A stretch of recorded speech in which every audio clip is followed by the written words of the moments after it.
Hi, my name is James and I paint miniatures.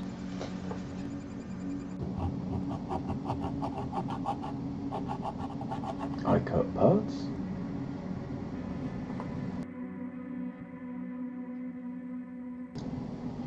I glue them together.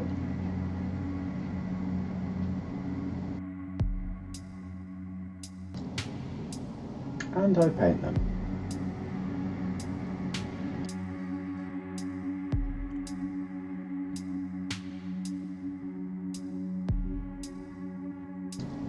This is Spoon 37 Minis.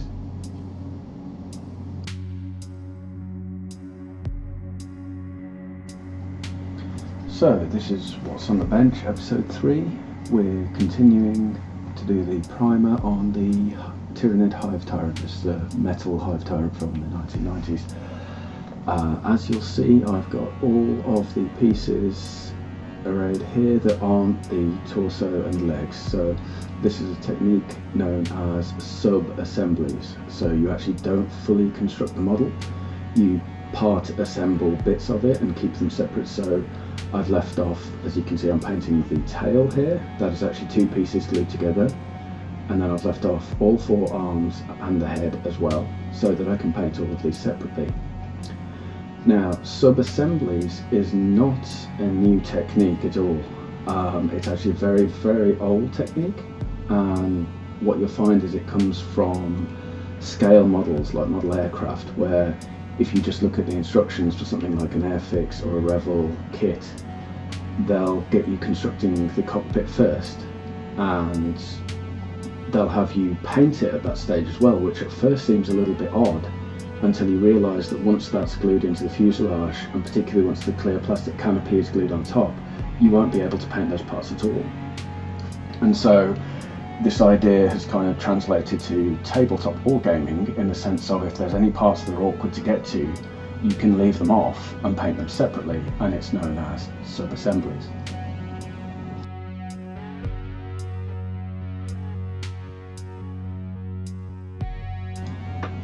Now, obviously, all of these sub-assemblies, all of these parts are far too small to attach to something like a Citadel Miniatures paint holder.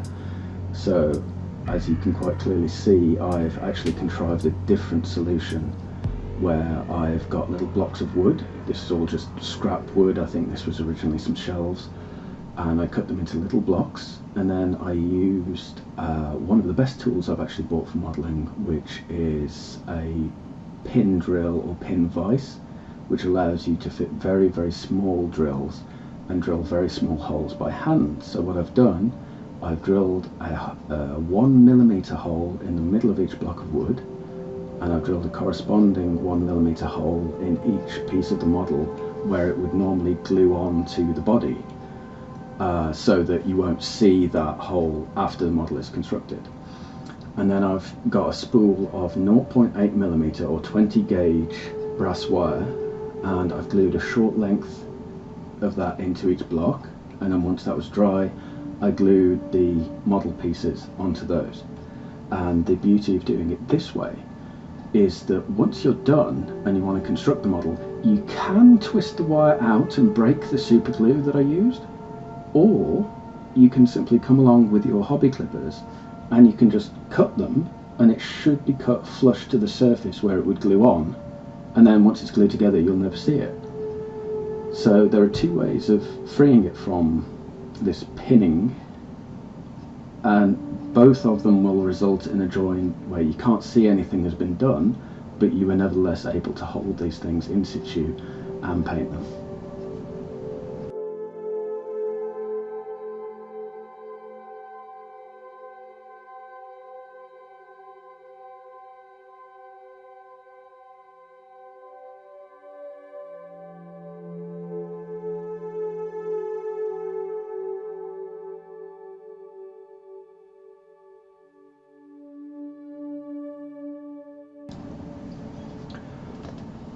Now, like the earlier video showing me painting the torso and legs, this isn't particularly rocket science. I'm just applying Vallejo surface primer with a brush, This is already very, very thin because it's designed for an airbrush. I've watered it down ever so slightly from that, and then I'm just slowly and methodically working into all of the parts of the model, all of these sub-assemblies.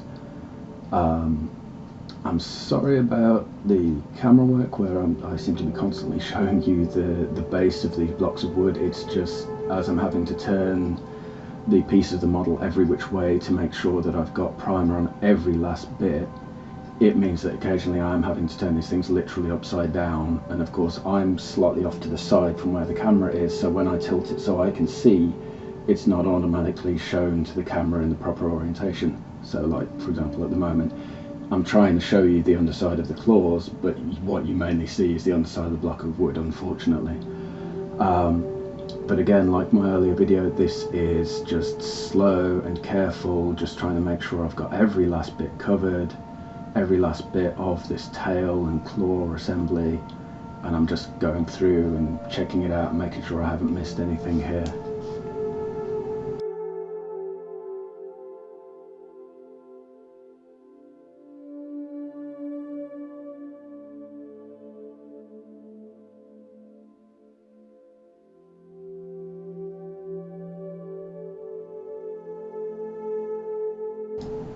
Right, now that the tail section is done with its first coat of primer, it will probably need a second coat, by the way. I'm starting on one of the arms, and you'll notice right at the start here I'm actually completely skipping all of the areas where it will glue onto the body. There's actually a notch cut out in the arm that helps align it with where it actually sits on the arm, and there's a corresponding nub on the body that slots into. But I'm painting every surface where it will actually show once it's assembled. It pays when you're doing this to have some idea of how the model goes together before you actually start painting, so that you don't put a lot of paint in those mating faces that need to sit flush with the model.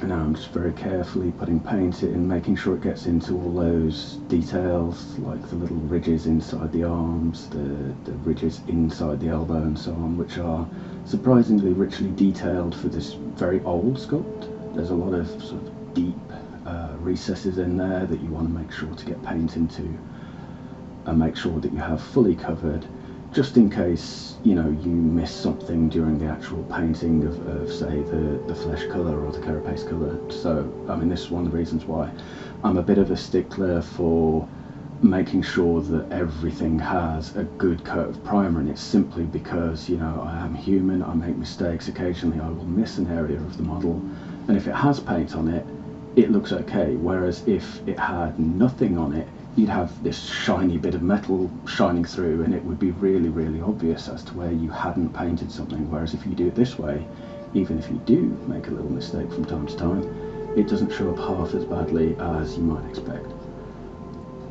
So apologies for this being sort of the third video in a row showing just primer, but you'll see as time goes on I'll actually be painting lots and lots of different colours on these models, and I'll spend the majority of the time with the models painting colours of all descriptions.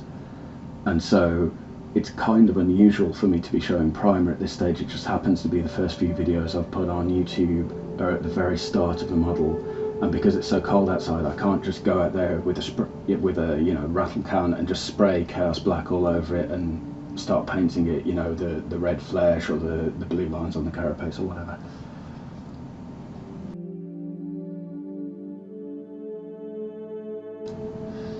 Now I am having to be a bit careful with this arrangement. You can see I'm using a finger to steady the wire because it's starting to wobble, and unfortunately I've got all these details around the fingers and where it's holding the sword and so on that I don't want to mess up. But if it's wobbling all over the place without steadying the wire, it's actually very difficult to get any paint on it at all. And so I'm just being very careful, trying to work into all those nooks and crannies. I am actually prodding it with a brush, which isn't very good for your brushes, but you do end up having to do this from time to time when you're painting miniatures, because there's just no other way to get paint on that particular surface. And so, as ever, I'm just taking it very slowly, very methodically, making sure to get every last little bit covered with a very thin coat of primer. And then of course I won't show this so much in a follow-up video, but it will take a second coat because I'm pretty sure you can see a little bit already.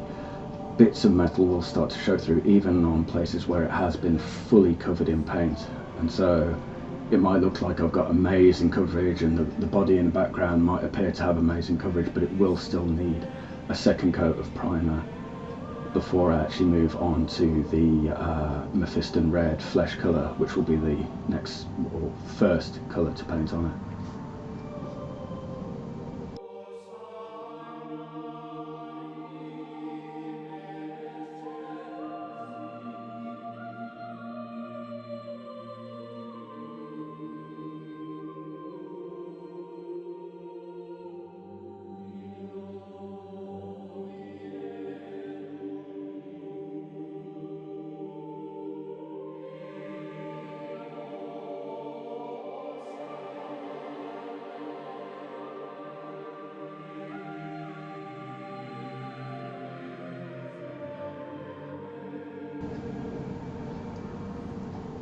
Right, so just finishing off the sword, and here you'll see I'll actually look around from a bunch of angles, just make sure there are no bits of metal still showing through.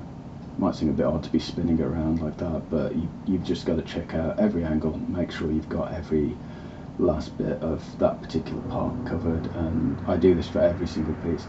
I don't always show it on camera, but quite often I'll check a piece that I've already painted on camera. I'll stop recording, and then what I'll actually do is I'll just bring it slightly closer to my face, have a look from all angles. Sometimes I end up having to fill in little bits that I miss. So if you are watching this and you've got a sharp eye and you think, oh, you missed a bit there, usually I will catch this either on camera or off camera, so by the time you see the next step I will have made sure that it's covered.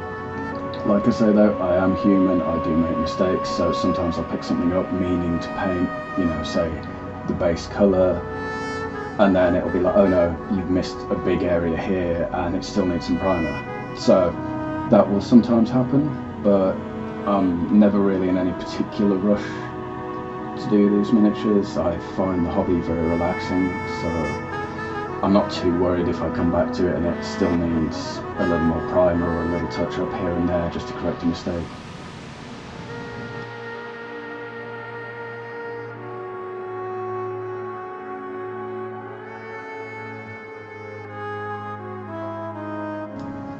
Now this is one of the more interesting parts of the model, where at a glance, if you had this piece glued onto the model, it's a very big piece, and you think, well, it's quite an open pose and you can see the inside of the gun even when it's fully constructed. Why do I need to leave this piece off?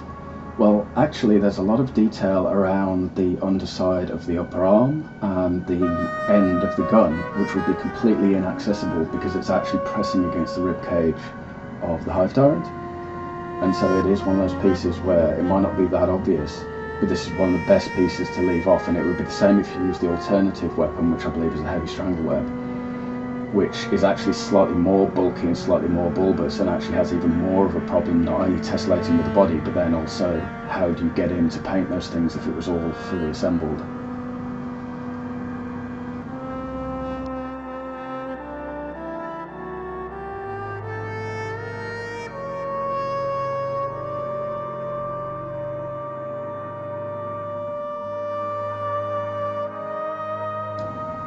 You will notice as I'm painting this that I am taking particular care over the sort of undersides of the arms, tail and the head, simply because it's so easy to overlook these parts when you are actually painting either a fully assembled model or just the disparate parts like this, where it's easy to paint all of the upper surfaces where things show, where you'd normally be looking at the model from, but then it's also extremely frustrating when you think you've painted something and then you look and you find under the arm is bare or it isn't the right colour, and particularly if you're nearly finished with a model, it can be extremely frustrating to go back and be painting some of the first colours you painted, which might have been weeks and weeks earlier.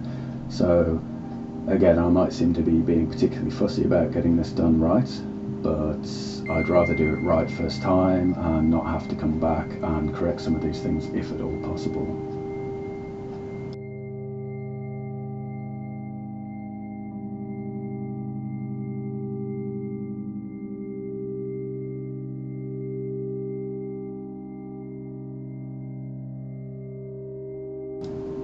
You may be watching this thinking I'm being a little bit strange in the sense that I'm trying to paint the arms separately and leaving the gun completely bare for now.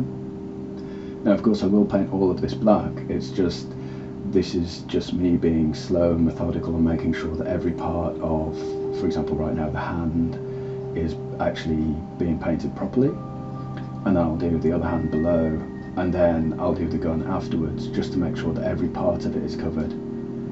And it might seem a little odd, it's just the way I go about things in order to ensure that I have every last bit covered, because it's incredibly easy when you're painting these things to just miss out large sections because you thought you'd gone over them already, or you thought, you know, having used say a large brush, you know, you painted over the whole thing, and then actually you find, oh no, I'd missed this detail or that detail, or there was like a hidden recess that I hadn't noticed before. And then obviously if I do it this way, odd though it may seem in terms of order, I just make sure to get primer into every nook and cranny, every crevice on the model, every detail. And these old metal miniatures are extremely detailed, by the way.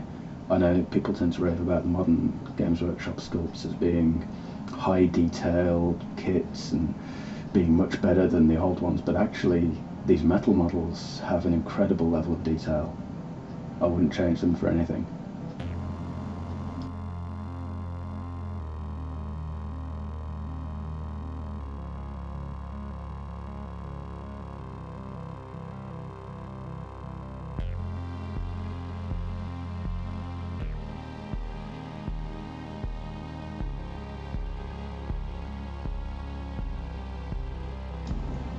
Now you see that I've completed the arms. I'm making a start on the weapons separately, so that I just cover every part of it, make sure that every little bit of it is done, particularly here where it would be very close to the body and would be very difficult to paint, because of course the gun's painted a different colour to the arms and the ribcage and so on. So I'm just being careful to make sure that it's all well covered, got a nice covering of surface primer, and then of course I'll be painting it in the High Fleet Behemoth colours, so the gun will be grey, but it will also have, you know, creepy yellow eyes all over it and sort of strange fleshy looking bits in all the recesses, which looks suitably disgusting for the Tyranid Hive Fleet, which is about as alien as it gets in the world of Warhammer 40,000, or I suppose the galaxy of Warhammer 40,000.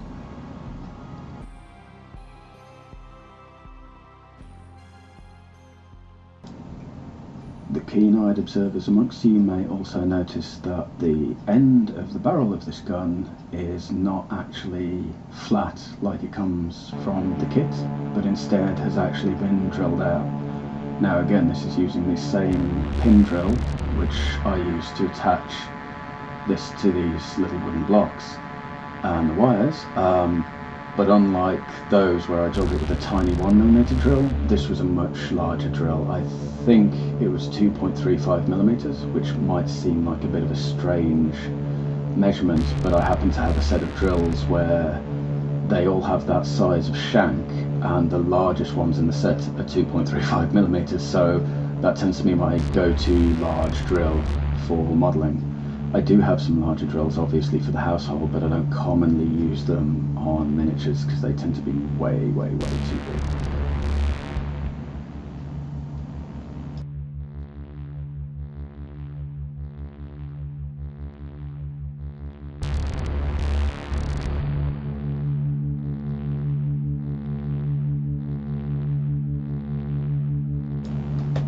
Now, if you've been watching my earlier videos, one thing you may have noticed is that they get longer each time. This isn't particularly my intention, though I am a slow painter.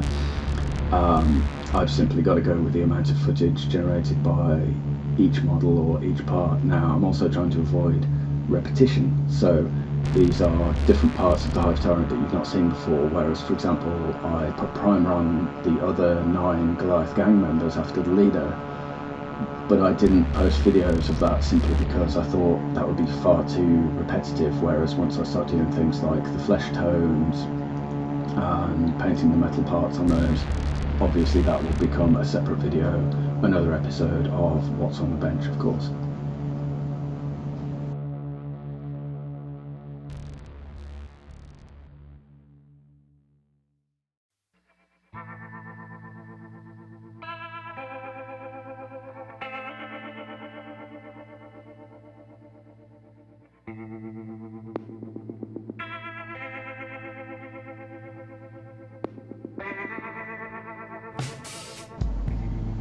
My technique here might seem excessively slow, but what perhaps doesn't come across in the video too well is that the underside of the gun barrel is actually incredibly pockmarked with sculpted in details, little holes and nubs and so on that are actually quite difficult to get the brush in between. So it might seem like I'm wasting a lot of time and doing silly little motions, but actually it's the motions that are required in order to get paint in and make sure that every surface is covered. You will find this from time to time, like I'll mostly be dragging the brush smoothly along the surface, but then when I do come across a detail that I simply can't paint any other way, I do have to sometimes make some very strange motions, you know, poking and prodding it with a brush, working the bristles into certain areas just to make sure that the paint actually goes in there. Of course, having the paint thinned down helps because then it tends to naturally run into all of the lower areas. That doesn't help you so much with the raised surfaces, but all of the recesses that I'm trying to get paint into, it helps to have the paint nice and runny.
Okay, so here's one of the more interesting pieces of the model. You can probably tell that's not a standard part. Right. Now the Hive Tyrant is supposed to be literally something of a slave driver, so understandably it has a whip. Now of course many of the Tyranid creatures are a bit stupid and in need of motivation, so this is what the sculptors thought would be appropriate. Unfortunately, this one came from eBay, which was pristine apart from the fact it was missing the whip section. So whilst mine isn't quite as neat and tidy, I've managed to use some green stuff, epoxy putty, some brass wire and some little bits of styrene plastic to try and replicate the whip, which I've chosen to do stretched out as if it were being whipped towards something to motivate it, rather than having it as standard where it just kind of loops around almost like a riding crop or something like that. My idea was it's not going to look quite like the original sculpt, so I might as well make it a little bit more interesting than the original part, because why not? You know, it's my model, might as well do something different. And of course I do have an old Hive Tyrant which has the thing curved round like a riding crop, so this will have the two models side by side. The pose will be ever so slightly different. You'll also notice that things like I have the tail slightly twisted and the claws, one's up, one's down, things like that. So I'm just trying to work in very, very slight conversion differences between one model and the next, just to keep it interesting.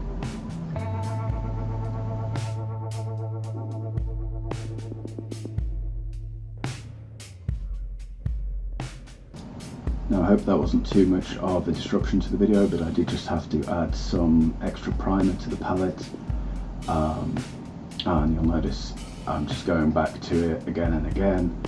Unfortunately the piece has just slipped round, so it's actually not glued quite as effectively to this brass wire as I would like. You'll see it slip back and forth once or twice.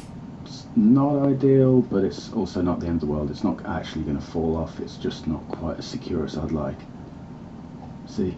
It just sort of twists out of the way. That's not my intention, it's just the way it is. It's a fairly shallow hole that's glued into, because if I drilled much deeper it would have come out of the other side of the arm. After this, once I was done with painting, I did actually add a little bit more super glue just to make it that little bit more secure.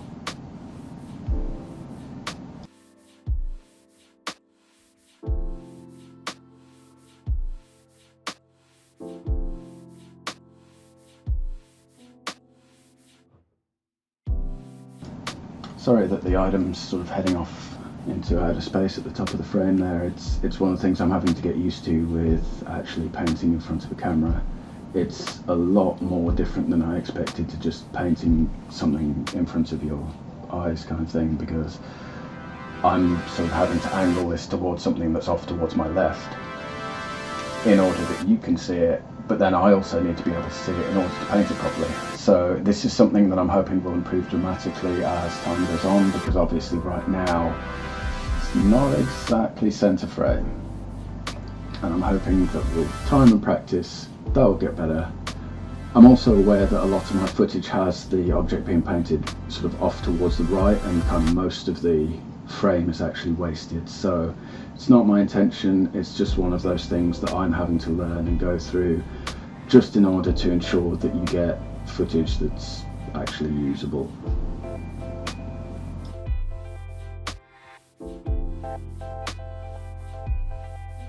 Unfortunately you can't see it very well, but I am just coating the strands of the whip. It's not going as well as I would like. Not only is the piece rotating around where it was drilled, but then the green stuff and the brass wire are completely different surfaces when it comes to painting. So the green stuff's getting painted quite nicely, and the wire is kind of acting like it's never going to accept paint ever. So here we are, I've just realised that it's out of frame. And then when I paint the plastic parts, suddenly this primer, which is ideal for plastics, suddenly sticks extremely well. So I have to go over all of these strands separately, and I have to go over them time and time again to make sure that they have paint on, but then the end will suddenly get painted very quickly, because of course one side is green stuff that takes paint very well, and then the other side is plastic which takes paint very well. So there you go.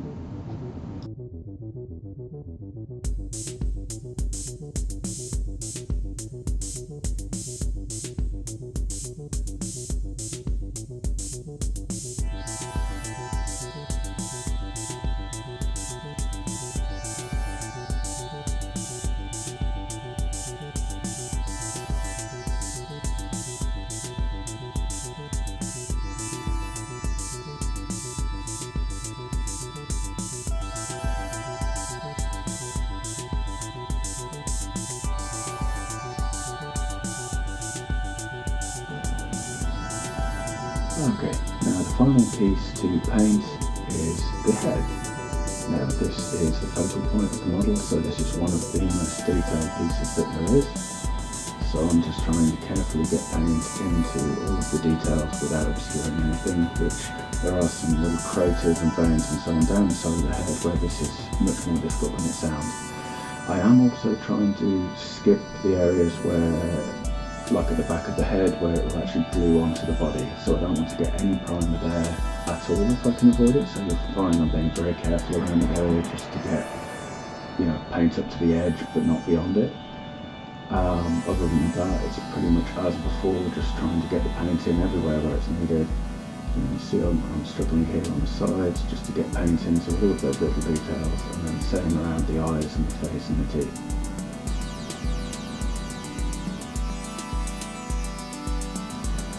Unfortunately, trying to find all of these details so that I can see them has meant moving the the headpiece up towards the top of the frame. I didn't actually realise this was happening when I was painting it. I thought I was actually showing you quite well, painting around the eyes and in between the teeth and inside the chin. So,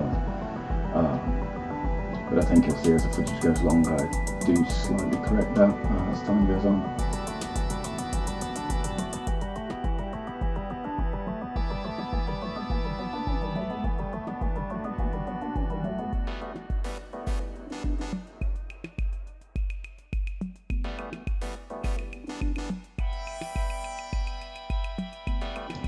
Now this has ended up being probably my longest video ever. If you're still watching at this point, thank you very much for doing so. Thank you for sticking with me. I hope to have more content like this, plenty of video content for you coming up in the future.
Right, thank you for watching. I hope you've enjoyed the video. If you did, hit like, hit subscribe, hit the little bell-shaped icon so you get notifications as to when the next video will be out.